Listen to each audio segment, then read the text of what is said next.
Welcome. My name is Thomas Allen Munn, and I'm the author of Payback: Why the Top 1% Must Invest in the Rest and How It Can Renew America. I wrote Payback to deal explicitly with an ongoing trend that politicians of all stripes have refused to admit exists. Over the last 40 years, the gap between what it costs to live the American dream and the market income of ordinary workers has widened from a gully to a canyon. This canyon now threatens the future of the middle class, and if nothing's done, Americans with ordinary skills will fall out of the middle class. Payback proposes a tax policy that will enable capitalism not only to save the middle class, but to grow and make it more prosperous. Since Payback digs deeply into the weeds, I've recorded this Q&A to give readers a quick take on it. To make the Q&A easier for readers to digest, I've divided it into 15 sections. Payback is free to read on a website that I've created for the convenience of readers. It's my hope that Payback will contribute to a national dialogue on tax policy that I believe will take place sometime in the next decade. Now let's get started with the Q&A. Part 13. Two generations of overspending and undertaxing have mired America in a swamp of debt. Question. In such an emergency, can America raise trillions of dollars of new debt? I don't doubt that it could, but I also believe that there would be a steep price to pay. Anytime a debtor, regardless of whether they're nations, businesses, or individuals, must incur debt, they're at a disadvantage in dealing with creditors because of the golden rule. He who has the gold rules.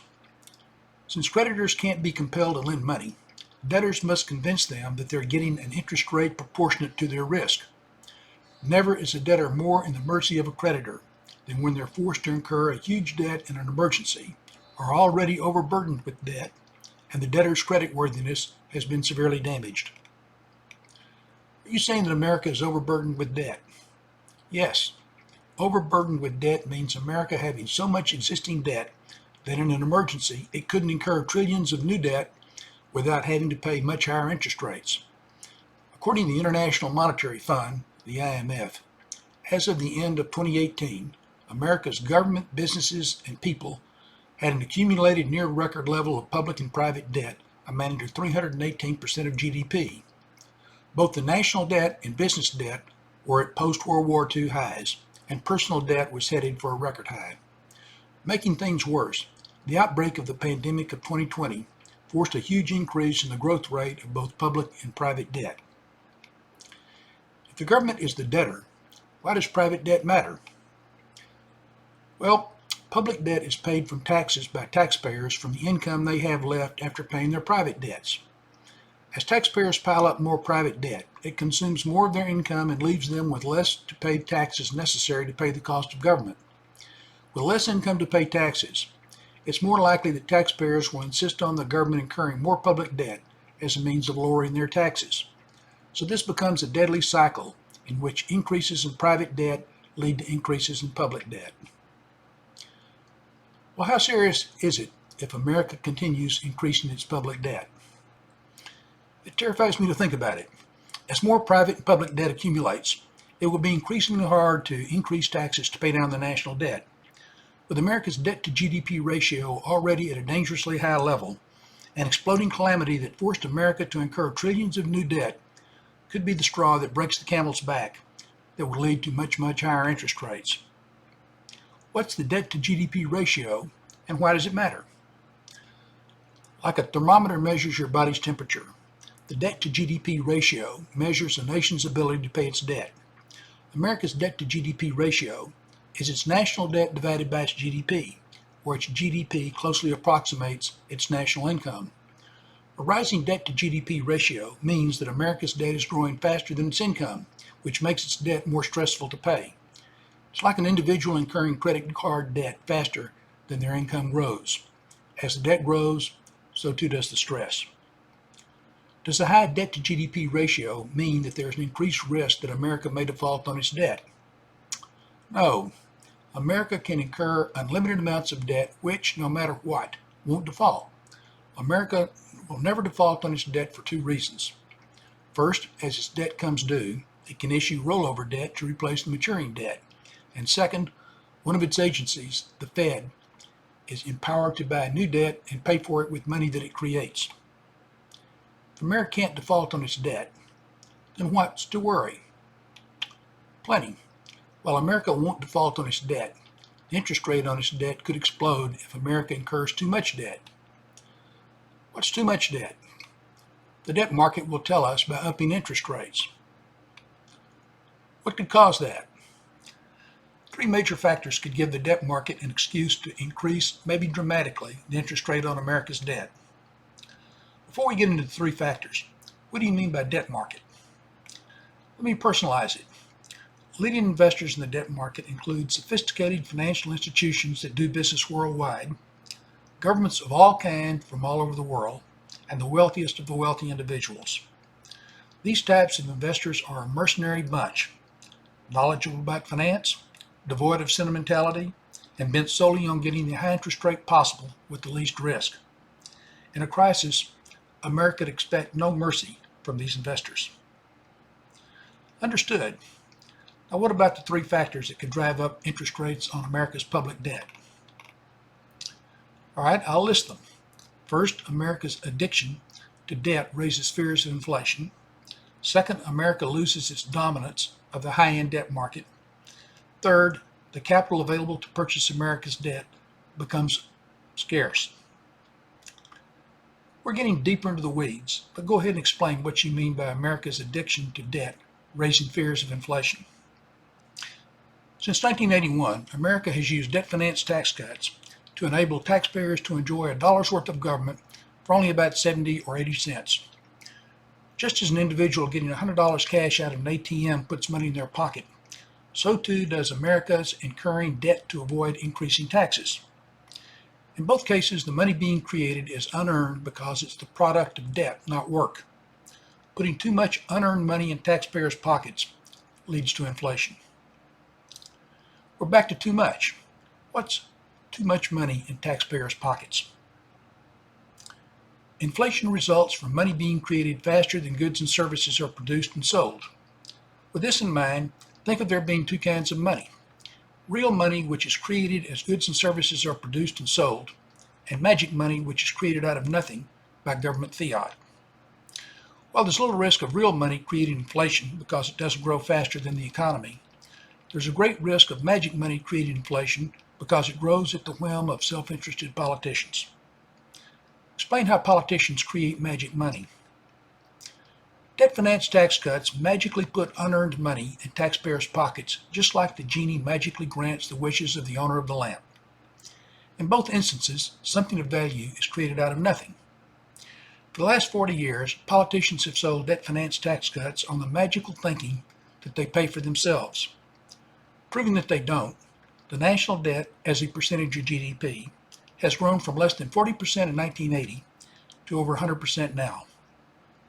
Since magic money spends the same as real money and doesn't take much effort to make, I can see how the temptation to create it is irresistible. So is there any limit to how much magic money can be created? Sure, eventually, but no one knows when the creation of magic money will increase the prices of most things voters buy and the interest rates on their loans to an intolerable level. Only when a majority of voters feel that the pain inflicted by this inflation has become unbearable will they force the politicians to kick their addiction to creating magic money. Until then, there's no limit. You've made clear that you don't like debt finance tax cuts. Do you think that they should be banned altogether? No, to do so would invite economic disaster. In periods of slow or negative economic growth, it may be necessary to use debt finance tax cuts to kickstart the economy, but they must be used sparingly and properly structured. What do you mean by used sparingly and properly structured? Debt finance tax cuts should be used when they're essential to increasing consumption to stimulate growth, and then they should be structured to put money in the pockets of low-income taxpayers who are certain to spend it instead of high-income taxpayers who are likely to save it. You said that America's creating too much magic money can lead to inflation, but so far there's no sign of it. So what's the problem? Like a pandemic, inflation doesn't announce its arrival far enough in advance to avoid it. Generally, inflation sneaks up on an economy, and by the time it becomes apparent, it's too late to avoid intense long-term pain. You've explained why you think that America's addiction to debt-financed tax cuts invites inflation and higher interest rates. I explained why you think that America's losing its dominance of the high-end debt market would increase interest rates on its debt. First, let me explain what I mean by the high-end debt market.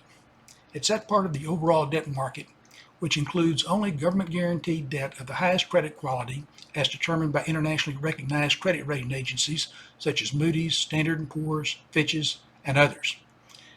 Investors who buy debt in this market include many national governments, American state and local governments, global financial institutions such as banks, insurance companies, trust companies, and other similar organizations, all of whom are required by law to invest a certain percentage of their assets in this market.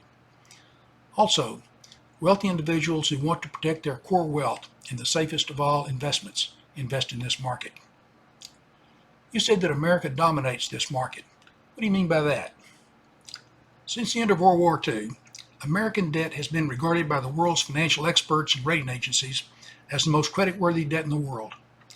Key indicators of creditworthiness of a government's debt include a high per capita GDP, a high per capita GDP growth rate, a low debt to GDP ratio, a strong national currency relative to others, a monetary policy that controls inflation, and most importantly, political stability.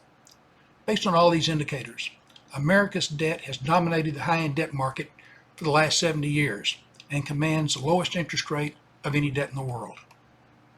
How does this domination affect the lives of ordinary Americans? It's incalculable. It means a higher standard of living for all Americans because it means America can finance its national needs at the lowest interest rates possible. Low interest rates on America's debt means lower taxes because it takes less revenue to pay interest on the national debt. And since the interest rate on most mortgage loans, auto loans, and consumer loans is priced off of the interest rate on 10-year treasuries, low interest rate on America's debt means a higher standard of living for home buyers, auto buyers, and consumers. What could happen if America loses its domination of the high-end debt market? As I've said, I'm a capitalist and I believe in the power of markets. America's debt domination of the market means that investors know that there's no comparable debt in terms of creditworthiness and must bid accordingly. If other debt available is as good or better than American debt, our country's debt will lose its monopoly advantage and have to compete for a lower rate. With investors having a choice, the interest rates on America's debt would almost certainly rise, maybe by a lot. What could cause American debt to lose its domination of the high-end debt market? Well, I'll start by again pointing out the indicators that determine which government's debt is considered most creditworthy. They include a high and growing per capita GDP, a low debt to GDP ratio, a strong national currency, a monetary policy that controls inflation, and political stability. America's advantage, as shown by these indicators, isn't preordained or immutable. If America loses its edge in these indicators to one or more governments, it will also lose its dominance of the high-end debt market. You've covered how inflation fears and loss of dominance in the high-end debt market can cause higher interest rates. And I explained how capital becoming scarce could drive up interest rates. First, let me explain why I believe there's a danger that the capital available to finance debt could become scarce. The world's awash in debt as never before. According to the International Monetary Fund, the IMF, at the end of 2018, both the world and America reached record levels of combined public and private debt. The world's debt topped 188 trillion, or 226% of global GDP, and American debt topped 66 trillion, or 319% of America's GDP. Outstanding debt has sopped up a growing share of capital, leaving less capital to finance economic growth, and the additional debt that would be necessary to finance a recovery from a calamity. I understand that there's lots more debt out there, but isn't America much wealthier than ever before, and therefore better able to pay the new debt? It's true. America is much wealthier than ever before, at least for now. The wealth study by Saz and Zuckman found that America's per capita private wealth in 2014 constant dollars increased by 257% from 85,000 in 1980 to 219,000 in 2014. While it appears that there's plenty of wealth to provide the capital necessary to finance America's needs, all that glitters isn't gold. What do you mean by that? Wealth is ephemeral. It comes and goes depending upon the economic climate of the time. Most private wealth is composed of financial assets of one kind or another, and commercial and residential real estate. The market value for all these types of wealth is volatile and subject to sharp swings in value. What causes these swings? At any moment, the market value of an asset is what a willing buyer will pay a willing seller for it. Since the purchase of most substantial assets is financed by debt, interest rates significantly affect asset prices.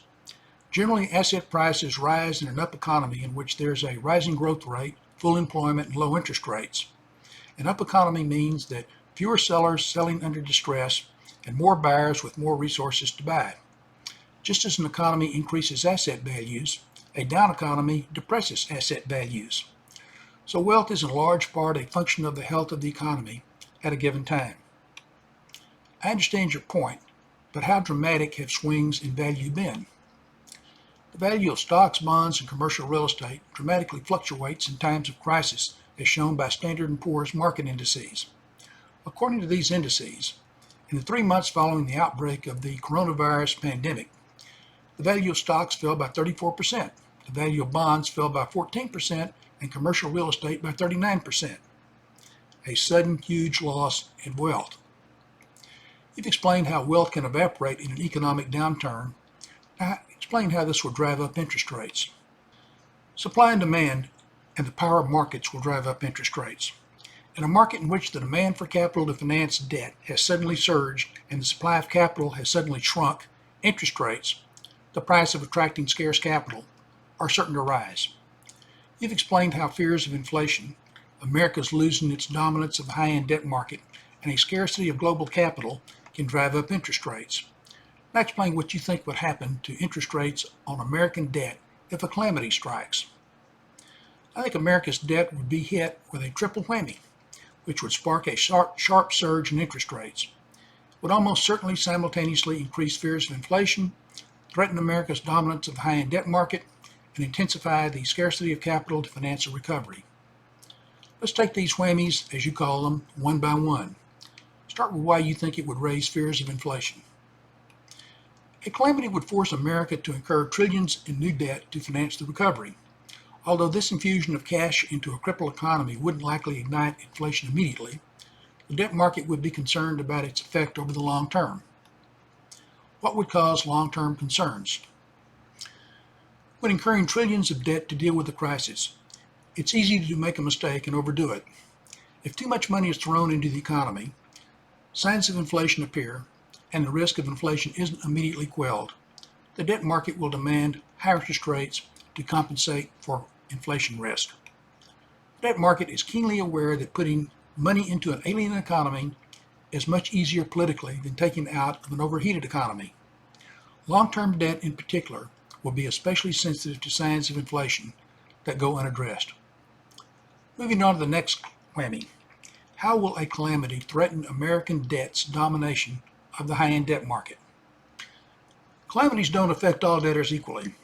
If a calamity were to inflict more harm to America than other nations, it could make America's debt less creditworthy relative to that of other nations, like China, Japan, or groups of nations joined together to create a single currency, like the European Union. Given America's dangerously growing debt burden and the risk of being damaged more than other nations, there's no assurance that America would emerge from a calamity with its domination of the high-end debt market intact. Now to your final whammy. Explain why you think a calamity would create a scarcity of capital. For at least the last 2 decades, public and private debt throughout the world has grown faster than the world's GDP and continues to do so. This means that the world's share of income available to accumulate as capital continues to dwindle. At some point, the demand for capital to finance debt will outstrip the supply, enable those who control capital to impose higher interest rates. You said at some point capital would become scarce. What is that point? I believe that the next calamity will mark that point. Scarcity is the result of an increase in demand coupled with a shortage of supply. Since a calamity would simultaneously explode the demand for capital by trillions and wipe out trillions of capital, Scarcity would be the inevitable result. I understand that America and the world would have to incur enormous debt to recover from another calamity. But you need to explain why you believe that a calamity would, as you put it, wipe out trillions of capital. Laws throughout the world require that financial institutions, including banks, insurance companies, and other financial intermediaries, maintain adequate reserves to protect the integrity of markets. A calamity would deplete the reserves of many of these financial institutions because many insured assets would be destroyed or seriously damaged. Millions of business loans and commercial leases would be forced into default, and millions of mortgage loans, auto loans, consumer loans, student loans, and credit card loans would also be forced into default. It would take trillions to replace lost reserves. What do you think this would do to the debt market? I think a calamity would set off a worldwide stampede in which governments, financial institutions, businesses, and individuals alike would desperately compete for whatever capital they could find. Those who survived the calamity with the bulk of their capital in place would be perfectly positioned to dictate much higher interest rates. This danger of a sudden, stiff hike in interest rates reveals a looming vulnerability that America has long ignored. It's what I call rollover risk. Here we go again, getting even deeper into the weeds. What do you mean by rollover risk? Rollover risk, in connection with the financing of the national debt, is America taking the same risk as a homeowner who takes out a short-term mortgage with a lower interest rate than a long-term mortgage. Short-term debt saves interest costs in the short run, but leaves the debtor with the risk of an intolerable spike in interest rates when the short-term debt has to be rolled over. So what is it that makes America vulnerable to rollover risk? America has chosen to finance over 80% of its national debt in a combination of short-term debt with maturities of 1 year or less, and floating rate debt whose interest rate rises with inflation.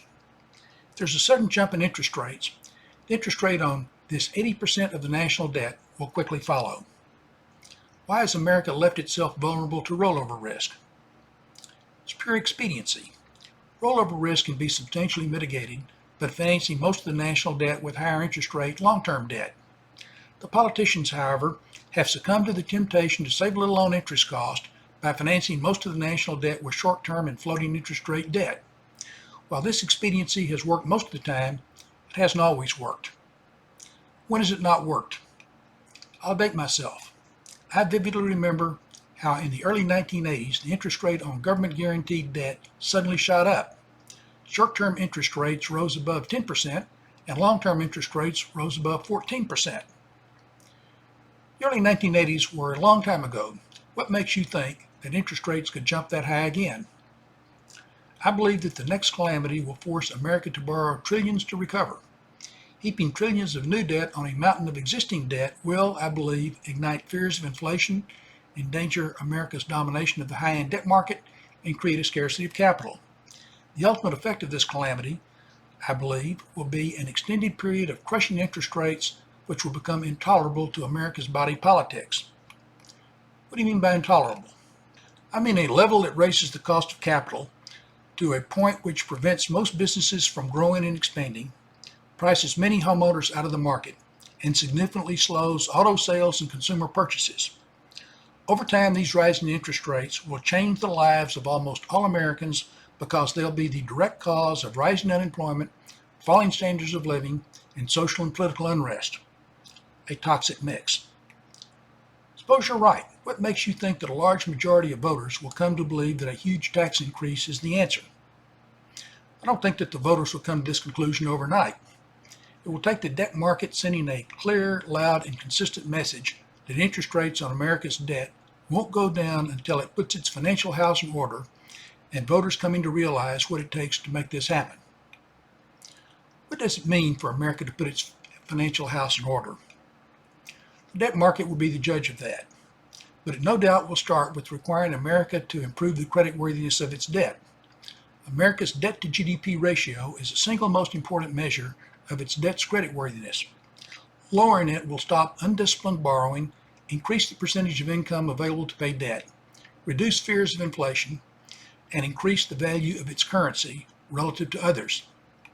I believe that interest rates won't go down until America adopts a long-term plan to lower its debt to GDP ratio. Most voters don't know what a debt to GDP ratio is, much less how it affects them. What makes you think the voters can be made to understand its importance? Well, it'll take a while to seep in, but if nothing is done about getting the national debt under control, the debt market refuses to lower interest rates, unemployment continues to rise, and standards of living continue to fall, then I believe that voters will eventually catch on. This concludes Part 13.